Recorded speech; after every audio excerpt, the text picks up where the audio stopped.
Here we are again, hearing the words of wisdom. Let it be in the Wisdom Factory.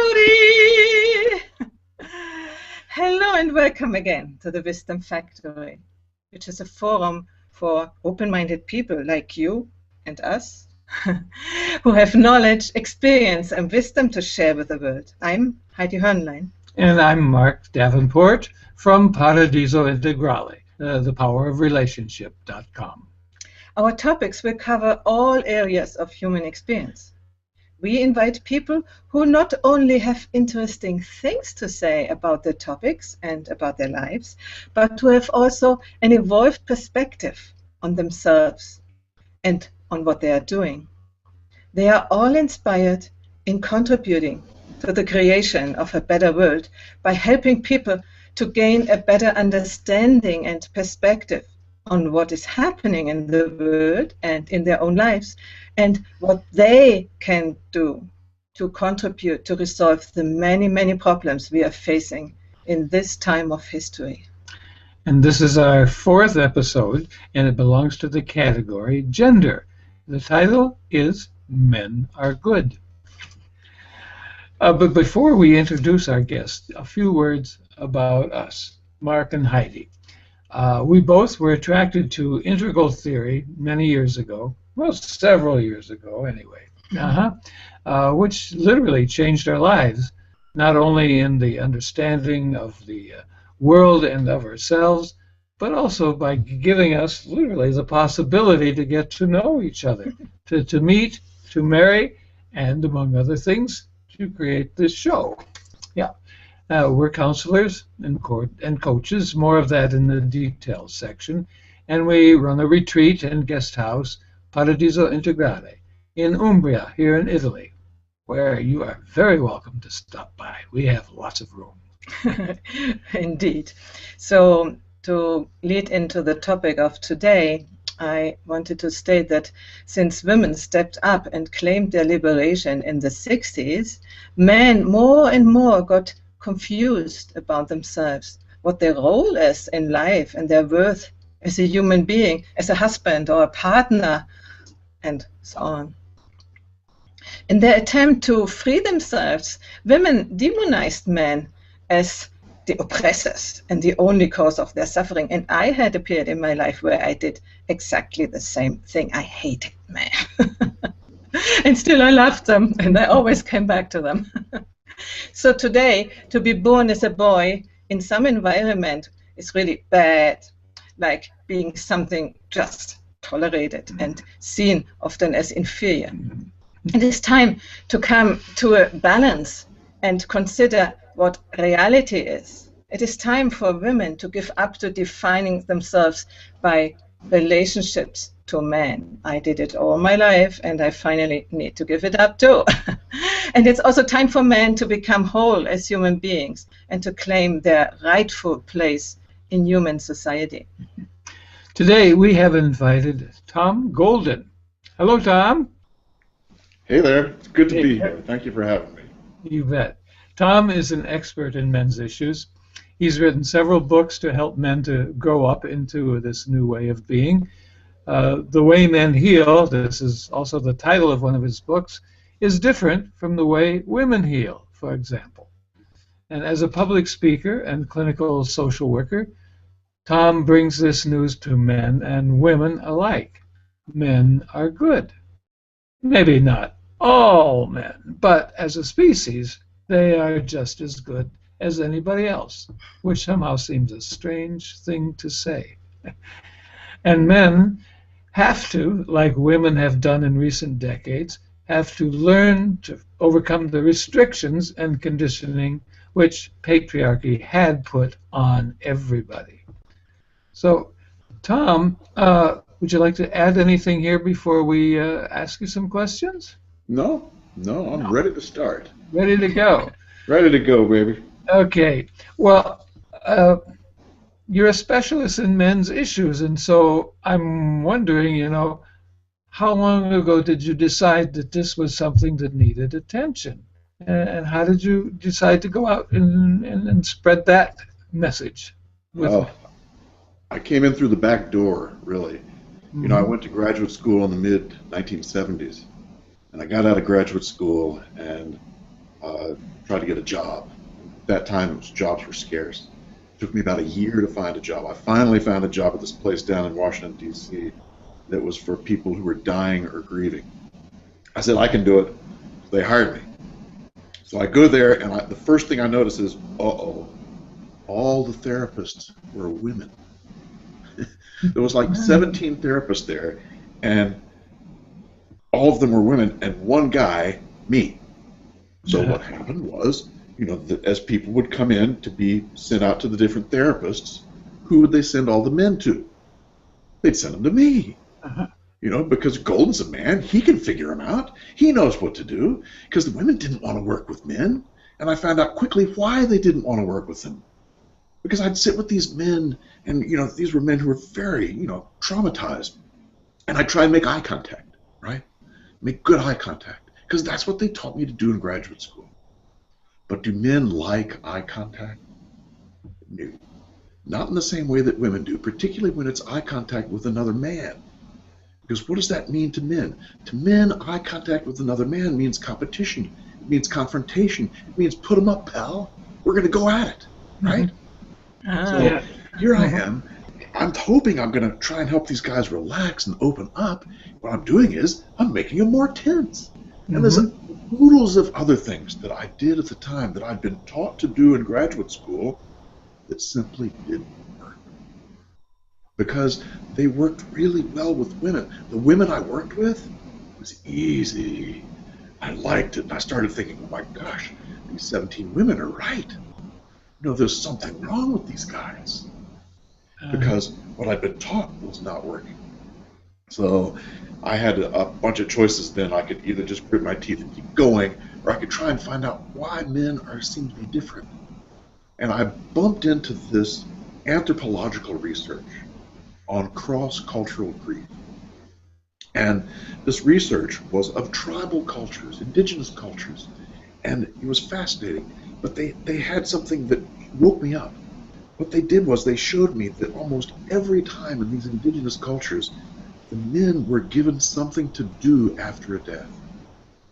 Either they dug the grave, they built the coffin, they would take care of the ritual, they'd care for the guests. They had things they had to do.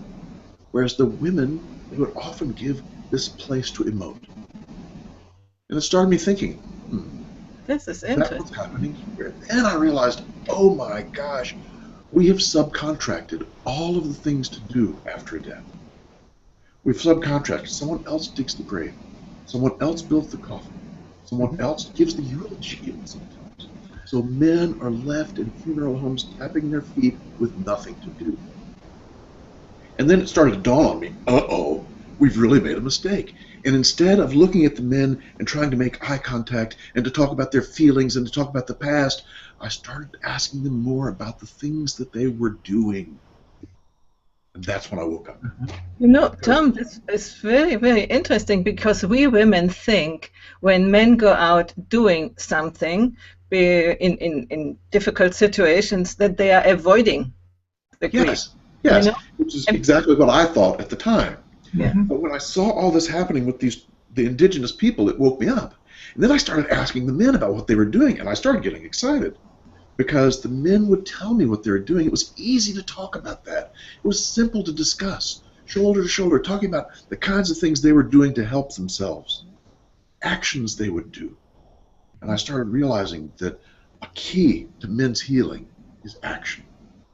And most of us have completely missed that. And you're absolutely right. You know, the women will expect the men to do things like they do. And of course they should bond by sharing their feelings. But we know now that that's simply not the case. You know, the research of Shelley Taylor helps us understand that a little bit more. And should we go on to talk about Taylor a little bit? No, let me first ask you or say something, because I think it is so important that women know that. Because we always blame our guys because they don't Heidi, react. the workshops that I do At the end of the day, there's always about 5% of the women who will come up to me and say, Tom, thank you so much for this. I can't wait to go home and try this out on my husband. You know, Well, because the women are excited. They're excited to see that, whoa, I may have missed this. mhm. Because once women know that men heal in a different way, they can get close to them in so much easier fashion. It's so much easier for them to get close. This is what women want. Women want to get close. And they can't figure out, why am I not close to him? And now she knows, to get close, go out and shoot baskets with him. Well, Serious. you're talking to one of the 5% right here, Tom. And 5% of what? of the women who come up after you talk and say, I'm going to go home and try that. I do. Well, good. Hopefully today we'll get the Really, tools to try. maybe somebody had told it before, but it dawned to me that we women put so much pressure on men by expecting that they elaborate their inner world in the same way as we do. And it's Yes. really. And then the other thing, I think the more evolved a man is, the more he is able to speak about his feelings. But this is a long way to go for men, I guess, Well, until they really. you know, the more men meditate, the Mhm. more they're going to be in touch with what's inside. And it is easier then to be able to be in touch with that kind of stuff. Meditation is a boon for everything. You know, my teacher used to tell me over and over again, he'd say 3 things you need to do. Meditate, meditate, meditate. Everything else, throw it out the window. You know? An ounce of practice is worth tons of theories, you would say. Oh. And it's And so true. meditation is an action which is not very active. So it is already a sort of education to bring them back from the outer world into the inner world, isn't it? Yes. I guess that's why meditation for men, say, in Tibet is traditionally, staring at a wall for 15 years. You know, Get it inside of you. course, meditation is much more than that. It's a struggle. It's No, a struggle with the mind. It's a struggle, a competition, really, with the thoughts. They always want to intrude. They always want to pop in. Pop, pop, pop, pop, pop, pop, pop. Oh, I forgot to do this. Oh, I'm not good enough at that. Blah, blah, blah, blah. And that keeps us then from this peacefulness, where once we get a certain level of peacefulness, the grief and the feelings are just simple. They're simplified. You know We what I have mean? a comment here from Margarita, and she said, wow, if I only knew this thing about eye contact. Well, good, Margarita. I hope that we'll tell you some more things that you'll find helpful. Yeah. Because men are truly very different. Wait, here's a question too. Here's a question. How does a man want his woman to approach a sensitive issue? Carefully is the one-word answer, very carefully. But it's important to note that not all men are the same and not all women are the same. You know, the science now tells us very clearly 17% of women are going to be more like men. And 17% of men are going to be more like women. Why, you say? Why is that? It's boiling down to biology. 2 months in utero. 2 months in utero, the mother creates a flood of testosterone. In the baby boys, 83% of baby boys get this flood. That flood changes their brain into what we're calling a male brain or a masculine brain or a systemizing brain. A brain that's more comfortable in looking at systems, in looking at, okay, how do I impact this system? If I take something out, what happens? If I put something in, what happens? Their whole psyche, their way of looking at things is in terms of systems. Mm-hmm. And the female brain, which is the default brain, is a relational brain. So instead of being systems-oriented, it's relationally oriented. Now, this is, we're making it binary here in order to make a point. It's never binary. And like we've said, 17% of women are going to have the masculine brain. 17% of men are going to have the feminine brain. And this is why, for so long, people have scratched their head and says, there's really not such a thing as gender differences. I've got an Aunt Sally who wants to play linebacker for the Packers. You know, and I've got an Uncle Mort who loves romance novels. There's no difference between men and women. But when you look at the biology of things, when you look at the testosterone in utero, you start to see that the difference is in our biology more so than our sex. Mm-hmm. You see what I'm saying? Yeah. Mm-hmm. This is very interesting. It's fascinating. It's we're learning more and more every day. But one of the fascinating things that we know now is that this testosterone flood has all sorts of impacts every place. But one of the things it does is the bigger the flood you get, the shorter your index finger is in your right hand in comparison to your ring finger. Longer. Yeah, Mark, you have a female pattern, it looks like. And hold yours up, Heidi, let's see. Now you have almost a male pattern. It's hard to tell. If you look at my right hand, you'll see that this index finger is shorter than this guy. In our relationship, I'm often more the systematic person, the rational person, and he's more dreaming and so on. Yes. I'm dreaming right now, actually. What's that? I'm dreaming right now, actually. I think we're probably all dreaming in one sense or another. Yes, we are. But yes, But that sounds like people want to know more about this, they can Google 2D, 4D, which is the code word basically for the research that's been done on this finger relationship to the testosterone in utero. Mm-hmm. So 2D, 4D, second digit, fourth digit. And it is mind-blowing stuff. You know, we know now that people who have the feminine brain are going to be more likely to like frilly dresses, to like pink, and to be identified with feminine sorts of things. People who have the more masculine pattern are going to no. So that's 17% of women who got this testosterone flood are going to be what we call in America tomboys. Mm-hmm. You know, they're going to be more masculine. They're going to be more interested in systems and less interested in relationship. So, and again, this is a continuum. This is not a binary thing where one is one way and the other is another. Yeah. And I want to bring into the discussion the question of evolution of self, because I was very much, as an example, very much onto rational mind and systems and so on. And actually, by getting to know Mark, he sort of forced me to recognize that I'm feminine. And I'm now developing much more my feminine qualities, which sort of were somewhere in the background. So yes, yeah, and it sounds very similar to my wife and my relationship, where she has a very strong masculine side. I have a fairly strong feminine side, and through our relationship, we've both been able to bless the other side in each other. You know, which is it's a blessing. It's a wonderful thing. It's a nice. Both sides are good. You know, both sides are good. We need to learn to love the men and the women.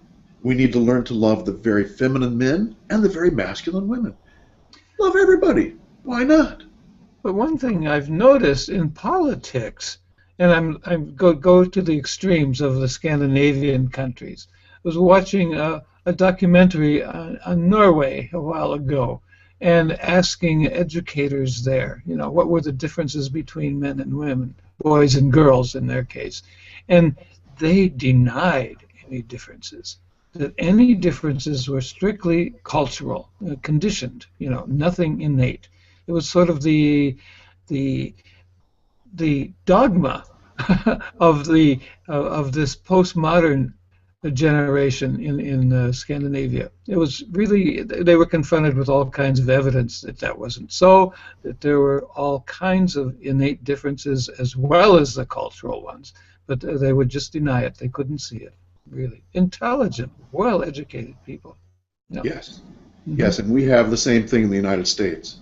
Yes. You know, very, very well-educated people are still thinking that our differences are based on our socialization only. Yeah. And while socialization plays a big part in it, biology plays a part too. Oh my gosh, testosterone is just so important.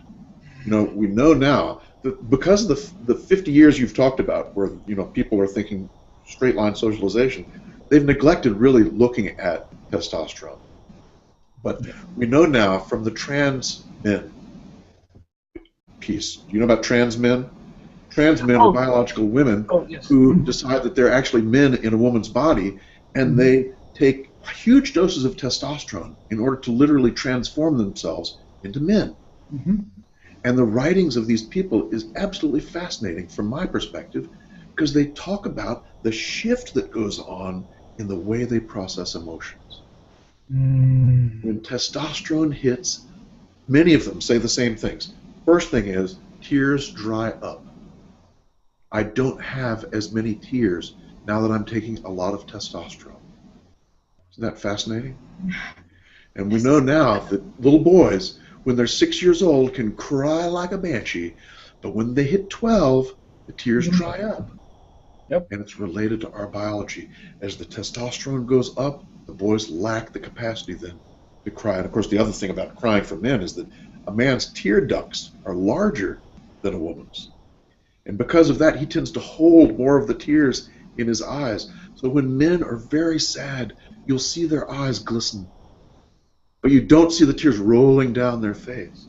When women are very sad, you'll see them boom, boom, boom, boom, rolling down the face.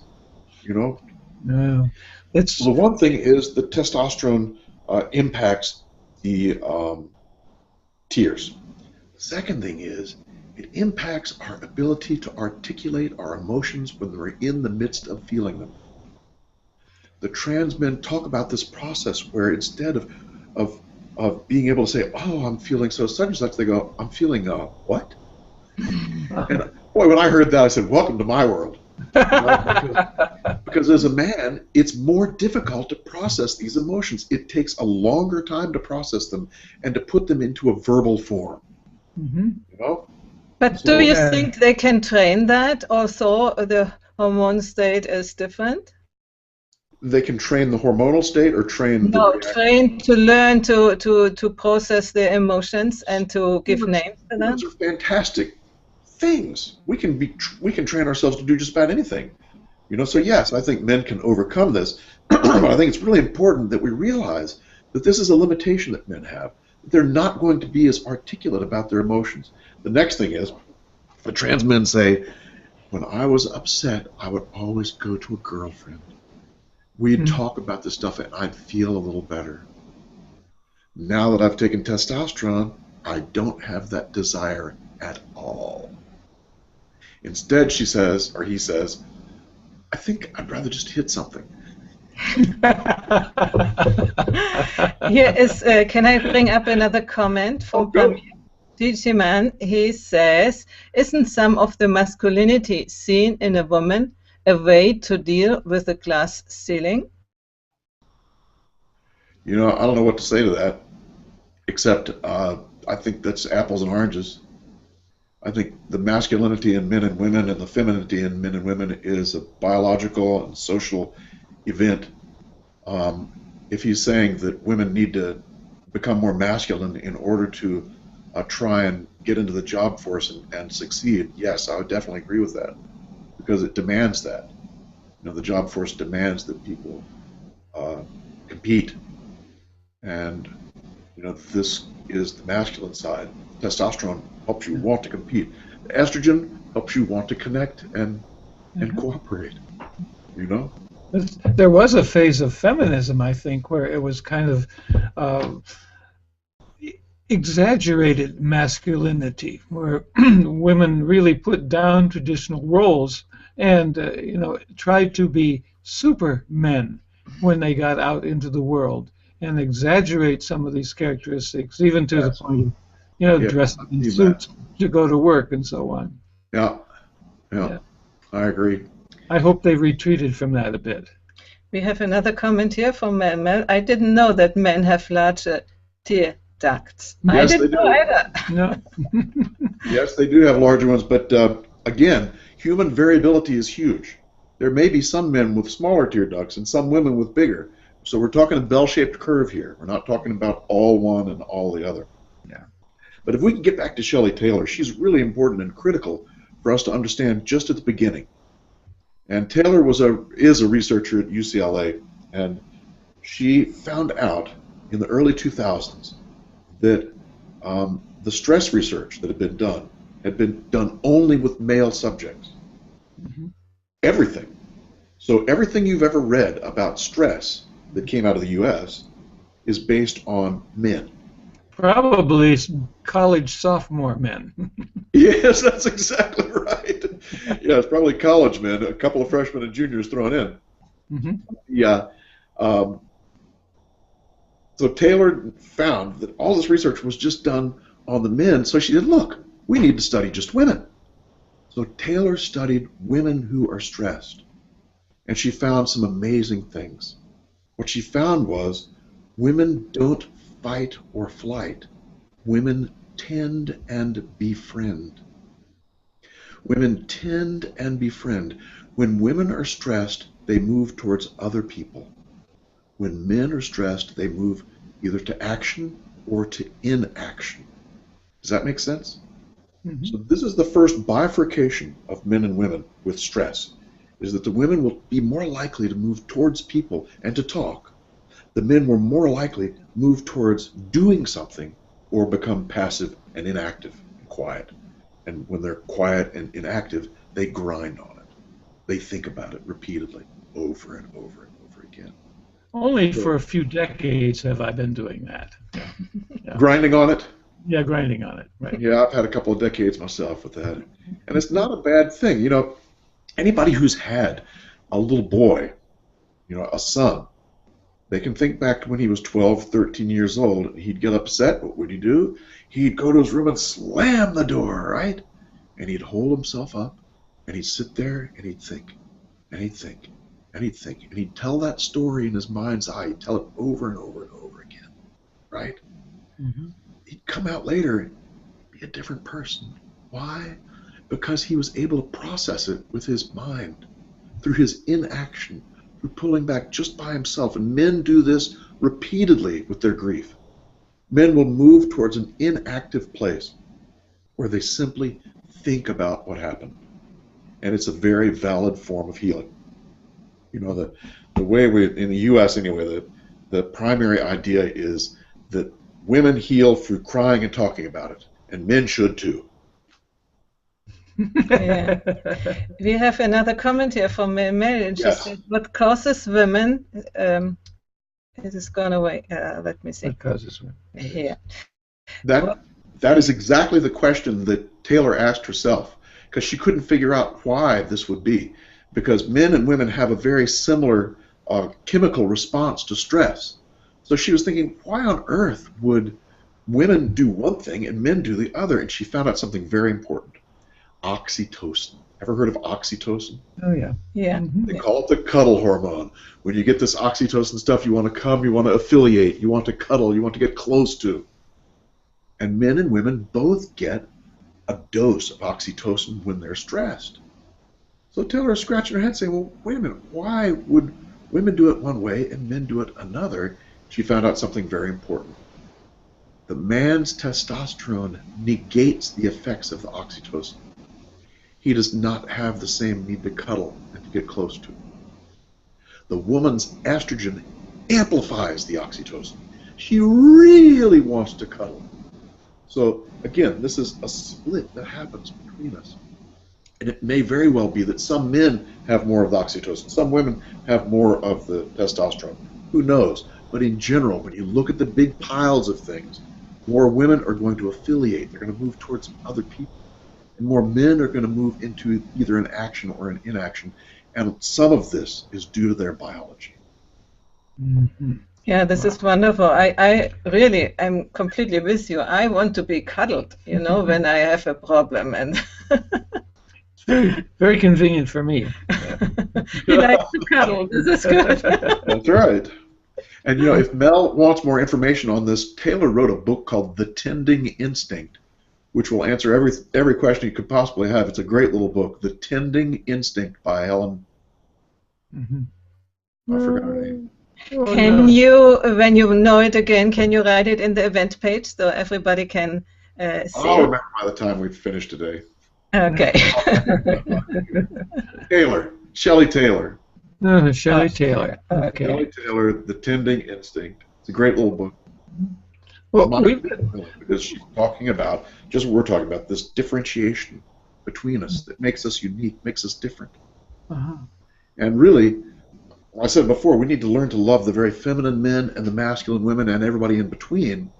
But a part of this is knowing about the oxytocin. Can we look at someone and see them and say, oh, their oxytocin is probably lower than mine. That's why they're doing this, and love them for who they are, rather than say, well, they're not doing it like I do it. Why is that? There's something wrong with them. This is the danger. Danger will love us. And if we start thinking that people are wrong because they don't do it like us, we're in trouble. The problem, of course, is that almost all the research the last 50 years has been on women. It's been largely about women and very little about men. And when the research that is done about men rarely gets to the presses, you don't see it very much. The media doesn't like it so much. No. This brings me, to what I was about to bring up, is what to do now. Because we are learning so much about one another, but women seem to get all the press and publicity. When Boko Haram kills people in Nigeria, we hear about how many women and children died, not how many men were killed, that kind of thing. Yes. It boils down into all the domestic politics and just the stereotypes we see in television ads, Yes. The bumbling husband and the inadequate father, and the woman who comes in and fixes everything emotionally. Yes. So what can we do, or what do we need to do now at this point in history? Men? Well, I'm trying not to make women into others, and Well, and that's a really good question, and it's a very difficult one to answer.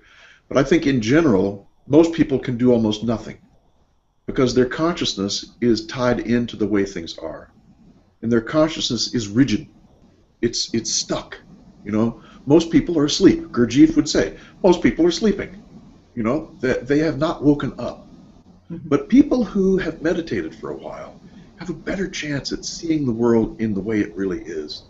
And I think that one of the things we can see is that the world for centuries, maybe more, has been based on what we call gynocentrism, which is we need to take care of women, we need to care for them, we need to keep them safe, and it's going to be at the expense of men. Right. That thread goes into our consciousness in a very powerful manner. This is why the media wants to study women, and they're not so interested. Look at your newspaper. Do you ever see an article about a man who is hurt or in pain? No. A man's pain is to be thrown out. It's not important. What's important is that the men take care of the women. So, and you can see it every place you look. Once you get this idea, you can see it every place. It's all over.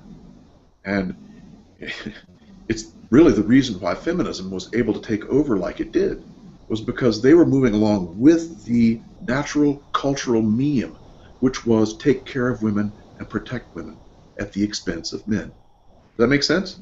Yeah. So men had prepared them for that move, in a sense. What was that? Men had prepared women for that move, in a sense. Oh, we've all prepared each other. And for centuries, it was a necessity. It was something we needed to do. We didn't do this out of hurt. We didn't do this because, I'm going to oppress women, Because what we did was, we did it for survival. Ken Wilber does a talk with Warren Farrell where they talk about this very thing, and Wilber says very clearly, this whole thing is about survival. It's not about oppression. And we need to get that into our biocomputer. We need to understand that what we've done for centuries is because we needed to survive. But now we're in a place where we can rise above that. We can see it from a different perspective, a perspective where our consciousness is raised a bit. Yeah, there is a lovely comment from Kate. She says, many people, especially women, find their security in playing the victim role, and they won't come out of this role because they sleep. Yeah. Yeah. And they come by it very honestly. Because of the gynocentrism, it's just natural for women to fall into that role. Very strong women can fight that and say, no way, I'm not a victim, forget about it. But there's this natural thing where the husband is supposed to take care of. He's supposed to provide and protect.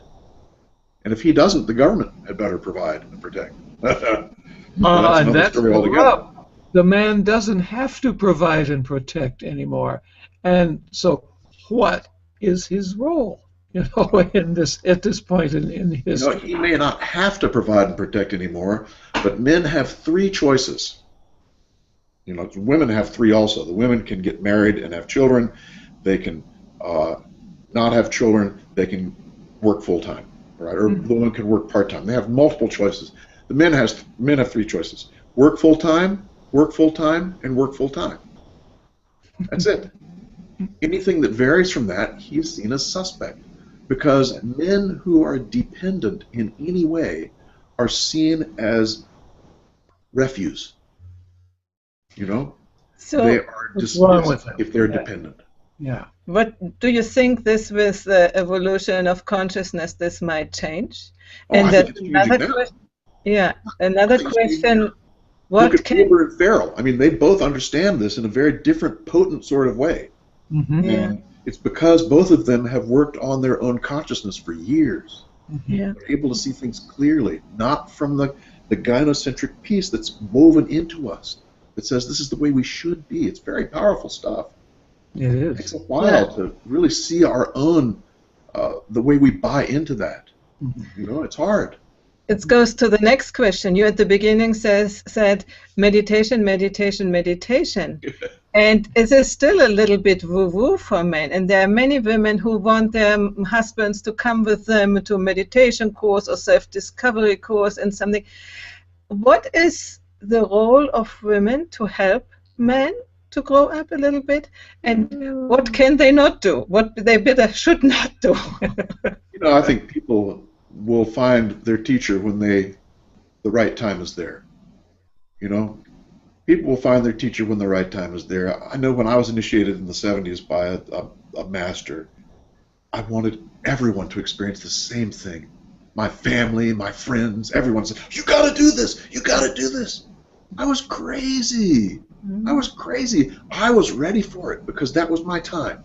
Yeah. They weren't ready for it. They weren't anywhere near that. Just like I'm probably not ready for something now that someone else is. So, we need to learn to love people for who they are. He doesn't want to meditate. Can you love him for who he is? He doesn't want to meditate. Bless his heart. Mm-hmm. You can show him how much it helps you. That might encourage him. Mm-hmm. So we women have to give up our role of wanting to change our husbands or our partners. Well, I'll let you say that.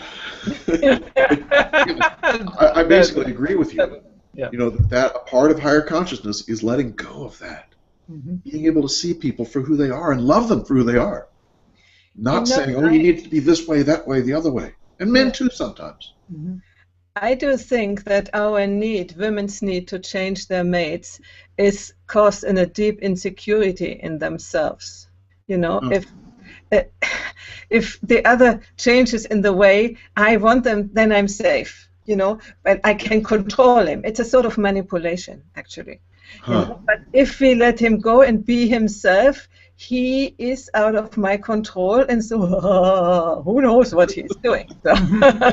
Yeah. Where that will leave you. Where that will leave me. Yes. Alone? Indeed. Should we tell a story about a man's way of healing through an action? Yes, please do that. Okay. As an example. That might give people a more grounded sense of what we're talking about. Mm-hmm. Let's talk about Eric Clapton, because I think your audiences also in Europe, is that right? Yes. They're going to be more likely to know Eric Clapton, and bless his heart, what a beautiful guitar player he is.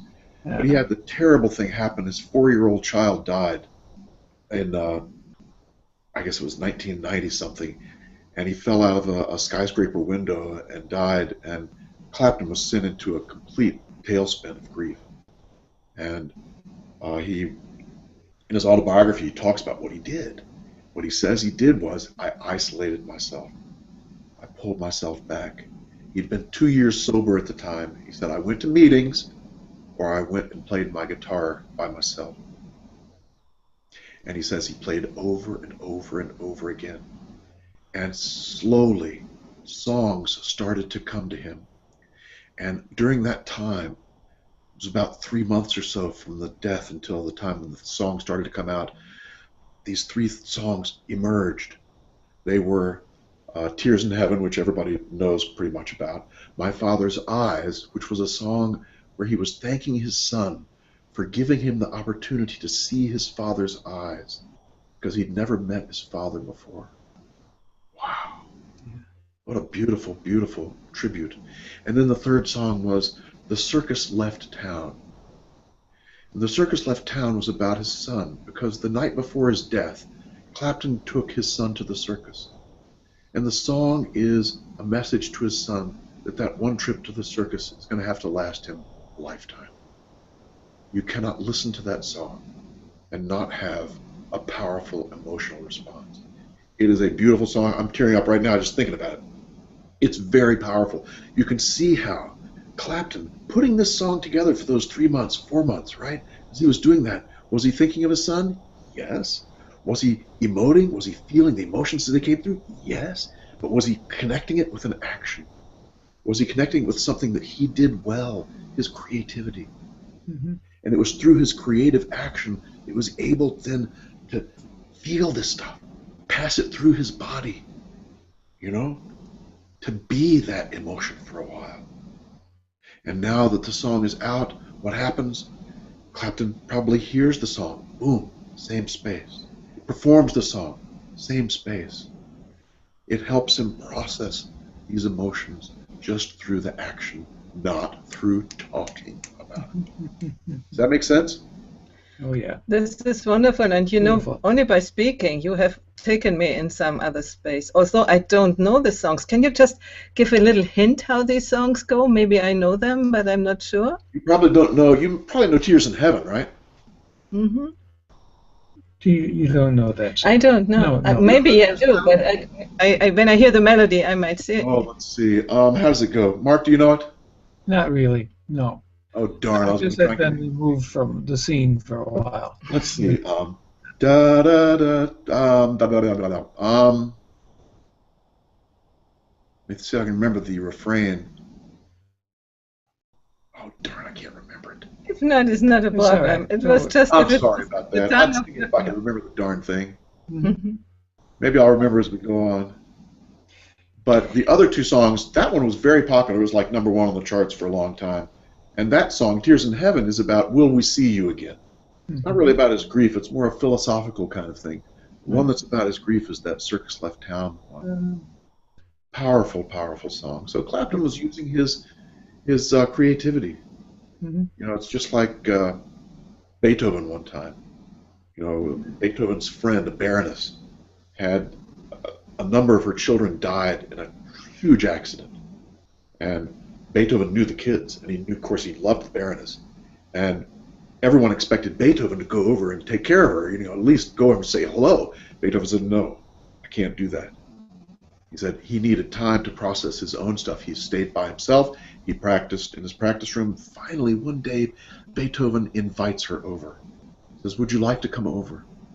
The woman comes over to Beethoven's place. She sits, he plays the piano for an hour, passionately. The woman, they didn't say a word. The woman, after an hour, got up and left. And later, when someone talked to her, she said, that was the first time I felt understood. That was the first time someone had the passion and understood what happens inside me. And Beethoven used his music, his creativity, his absolute genius to be able to connect and make that clear to her. Isn't that beautiful? Yeah. We all will tend to use our strengths. If you look at men's actions, oftentimes it's around either A, their strength, what they do well, like Clapton and Beethoven, but it also could be their shadow, the opposite of our strength, the place where we're our worst, which is where we usually play, and that pops up, and that's where we deal with the grief. So it's tricky for men. Tricky, but if you look and you have the eyes to see, you'll be able to see it. And if you don't have the eyes to see, ask him. Ask him. Don't ask him, what are you feeling? That's not going to get you anyplace. Yeah. Ask him something like, what's the toughest thing about this for you? Mm-hmm. What's the toughest thing about this for you? What does that question do? First off, it assumes he's in a tough spot. Mm-hmm. You know? And secondly, it's kind of asking him what he is doing. What's his reaction to this? And the question is also able to be answered on many different levels. He could go on and on about all kinds of things where he could say, it's nothing really tough about this, and move on. You know? So you're giving him choice. You're giving him the ability to bail out if he wants to, which is what you want to do with everybody. Mm-hmm. You know? Yeah, and not to Right. expect the answer we want to have. Yeah. Well, this is great advice for women, and that, I think that's a fine place to end this show. To tell the truth.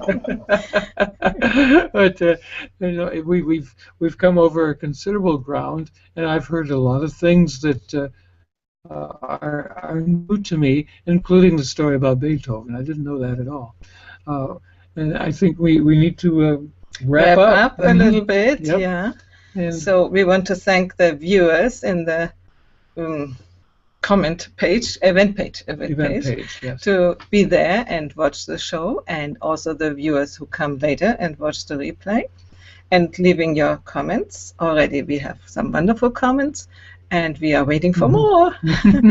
And we want to thank you, Tom. It was really inspiring. I mean, I had heard some of your talks, but you really touched my heart. Yeah.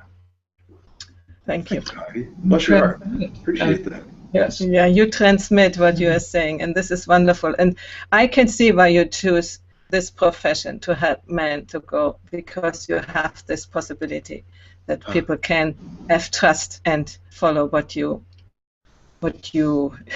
I don't even say if you suggest something, but you know, this information you give in this way, it can really heal, I'm sure. And not only men, also women, who we are learning about men and about how to treat them, because we didn't know, we never knew that. Yes.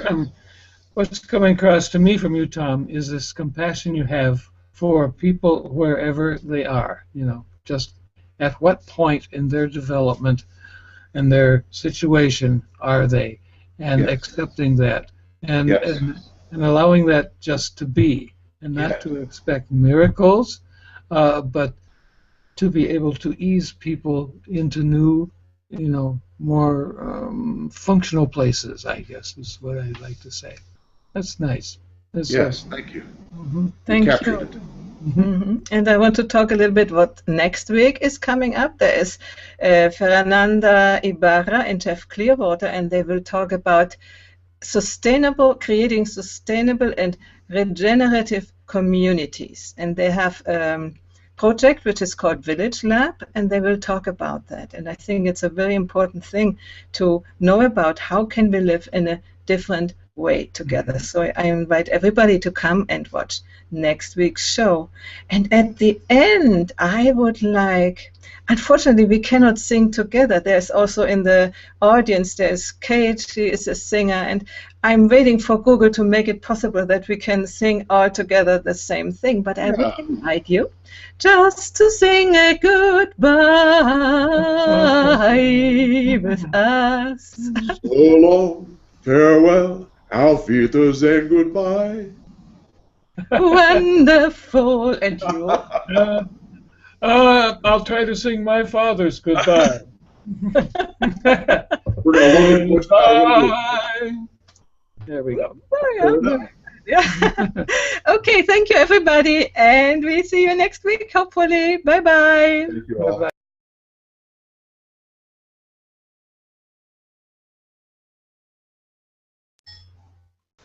Here we are again, hearing the words of wisdom. Let it be in the Wisdom Factory.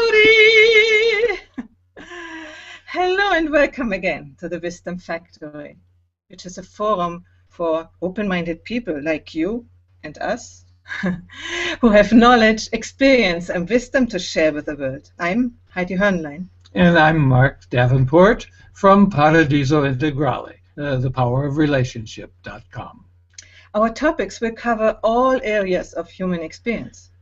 We invite people who not only have interesting things to say about the topics and about their lives, but who have also an evolved perspective on themselves and on what they are doing.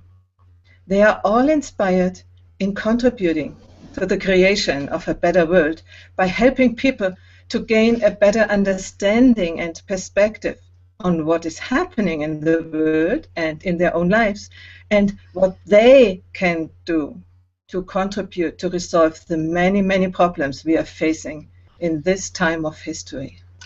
And this is our 4th episode, and it belongs to the category Gender. The title is Men Are Good. But before we introduce our guest, a few words about us, Mark and Heidi.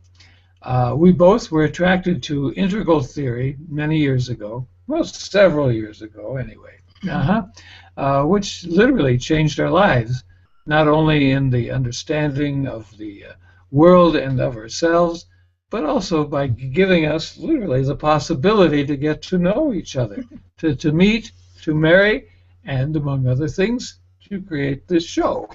Yeah. We're counselors and coaches, more of that in the details section, and we run a retreat and guest house, Paradiso Integrale, in Umbria, here in Italy, where you are very welcome to stop by. We have lots of room. Indeed. So, to lead into the topic of today, I wanted to state that since women stepped up and claimed their liberation in the 60s, men more and more got confused about themselves, what their role is in life and their worth as a human being, as a husband or a partner, and so on. In their attempt to free themselves, women demonized men as the oppressors and the only cause of their suffering. And I had a period in my life where I did exactly the same thing. I hated men. And still I loved them, and I always came back to them.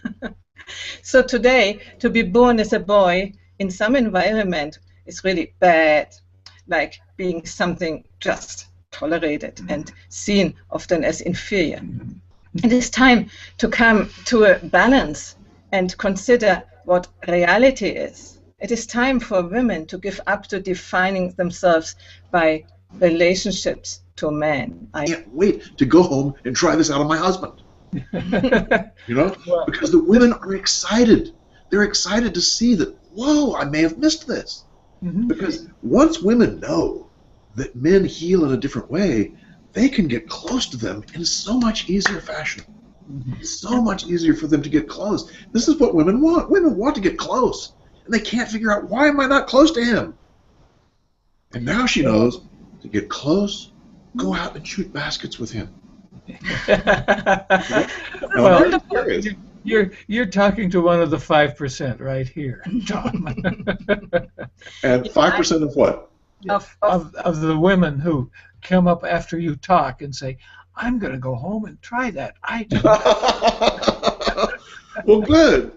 Hopefully today we'll get the tools to try. Maybe somebody had told it before, but it dawned to me that we women put so much pressure on men by expecting that they elaborate their inner world in the same way as we do. And it's really... And then the other thing, I think the more evolved a man is, the more he is able to speak about his feelings. But this is a long way to go for men, I guess, well, until they really... The more men meditate, the more they're going to be in touch with what's inside. And it is easier then to be able to be in touch with that kind of stuff. Meditation is a boon for everything. My teacher used to tell me over and over again, he'd say 3 things you need to do. Meditate, meditate, meditate. Everything else, throw it out the window. An ounce of practice is worth tons of theories, you would say. And so meditation is an action which is not very active. So it is already a sort of education to bring them back from the outer world into the into the inner world, isn't it? Yes. I guess that's why meditation for men, say in Tibet, is traditionally, staring at a wall for 15 years. You know, Get it inside of you. course, meditation is much more than that. It's a struggle. It's a struggle with the mind. It's a struggle, a competition, really, with the thoughts. They always want to intrude. They always want to pop in. Pop, pop, pop, pop, pop, pop, pop. Oh, I forgot to do this. Oh, I'm not good enough at that. Blah, blah, blah, blah. And that keeps us then from this peacefulness, where once we get a certain level of peacefulness, the grief and the feelings are just simple. They're simplified. You know We have a comment here from Margarita, and she said, wow, if I only knew this thing about eye contact. Well, good, Margarita. I hope that we'll tell you some more things that you'll find helpful. Yeah. Because men are truly very different. Wait, she has a question too. Here's a question. How does a man want his woman to approach a sensitive issue? Carefully is the one-word answer, very carefully. But it's important to note that not all men are the same, and not all women are the same. The science now tells us very clearly. I did it all my life, and I finally need to give it up too. And it's also time for men to become whole as human beings and to claim their rightful place in human society. Today we have invited Tom Golden. Hello, Tom. Hey there. It's good to be here. Thank you for having me.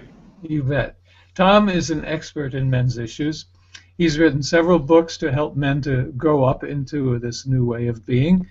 The Way Men Heal, this is also the title of one of his books, is different from the way women heal, for example. And as a public speaker and clinical social worker, Tom brings this news to men and women alike. Men are good. Maybe not all men, but as a species, they are just as good as anybody else, which somehow seems a strange thing to say. And men have to, like women have done in recent decades, have to learn to overcome the restrictions and conditioning which patriarchy had put on everybody. So, Tom, would you like to add anything here before we ask you some questions? No, I'm ready to start. Ready to go. Ready to go, baby. Okay. Well, you're a specialist in men's issues, and so I'm wondering, how long ago did you decide that this was something that needed attention? And how did you decide to go out and spread that message? I came in through the back door, really. I went to graduate school in the mid-1970s, and I got out of graduate school and tried to get a job. At that time, jobs were scarce. It took me about a year to find a job. I finally found a job at this place down in Washington, D.C. that was for people who were dying or grieving. I said, I can do it. They hired me. So I go there, and the first thing I notice is, all the therapists were women. There was like 17 therapists there, and all of them were women, and one guy, me. So what happened was, as people would come in to be sent out to the different therapists, who would they send all the men to? They'd send them to me. Because Golden's a man, he can figure them out. He knows what to do, because the women didn't want to work with men, and I found out quickly why they didn't want to work with them. Because I'd sit with these men, and these were men who were very, traumatized, and I'd try and make eye contact, right? Make good eye contact, because that's what they taught me to do in graduate school. But do men like eye contact? No. Not in the same way that women do, particularly when it's eye contact with another man. Because what does that mean to men? To men, eye contact with another man means competition. It means confrontation. It means put 'em up, pal. We're going to go at it, right? So here I am. I'm hoping I'm going to try and help these guys relax and open up. What I'm doing is I'm making them more tense. And there's oodles of other things that I did at the time that I'd been taught to do in graduate school that simply didn't work. Because they worked really well with women. The women I worked with, it was easy. I liked it. And I started thinking, oh my gosh, these 17 women are right. there's something wrong with these guys, because what I'd been taught was not working. So I had a bunch of choices then. I could either just grit my teeth and keep going, or I could try and find out why men seem to be different. And I bumped into this anthropological research on cross-cultural grief. And this research was of tribal cultures, indigenous cultures, and it was fascinating. But they had something that woke me up. What they did was they showed me that almost every time in these indigenous cultures, the men were given something to do after a death. Either they dug the grave, they built the coffin, they would take care of the ritual, they'd care for the guests. They had things they had to do. Whereas the women, they would often give this place to emote. And it started me thinking, This is that's interesting. what's happening here. And I realized, oh my gosh, we have subcontracted all of the things to do after a death. We've subcontracted. Someone else digs the grave. Someone else builds the coffin. Someone else gives the eulogy even sometimes. So men are left in funeral homes tapping their feet with nothing to do. And then it started to dawn on me, uh-oh, we've really made a mistake. And instead of looking at the men and trying to make eye contact and to talk about their feelings and to talk about the past, I started asking them more about the things that they were doing. And that's when I woke up. Tom, this is very, very interesting, because we women think when men go out doing something in difficult situations that they are avoiding the grief. Yes, which is exactly what I thought at the time. Yeah. But when I saw all this happening with the indigenous people, it woke me up. And then I started asking the men about what they were doing, and I started getting excited because the men would tell me what they were doing. It was easy to talk about that. It was simple to discuss, shoulder to shoulder, talking about the kinds of things they were doing to help themselves, actions they would do. And I started realizing that a key to men's healing is action. And most of us have completely missed that. And you're absolutely right. The women will expect the men to do things like they do. And of course they should bond by sharing their feelings. But we know now that that's simply not the case. The research of Shelley Taylor helps us understand that a little bit more. And should we go on to talk about Taylor a little bit? No, let me first ask you or say something, because I think it is so important that women know that. Because we always blame our guys because they don't react. The workshops that I do, at the end of the day, there's always about 5% of the women who will come up to me and say, Tom, thank you so much for this. Clearly, 17% of women are going to be more like men. And 17% of men are going to be more like women. Why, you say? Why is that? It's boiling down to biology. 2 months in utero. 2 months in utero, the mother creates a flood of testosterone. In the baby boys, 83% of baby boys get this flood. That flood changes their brain into what we're calling a male brain, or a masculine brain, or a systemizing brain. A brain that's more comfortable in looking at systems, in looking at, okay, how do I impact this system? If I take something out, what happens? If I put something in, what happens? Their whole psyche, their way of looking at things is in terms of systems. Mm-hmm. And the female brain, which is the default brain, is a relational brain. So instead of being systems-oriented, it's relationally oriented.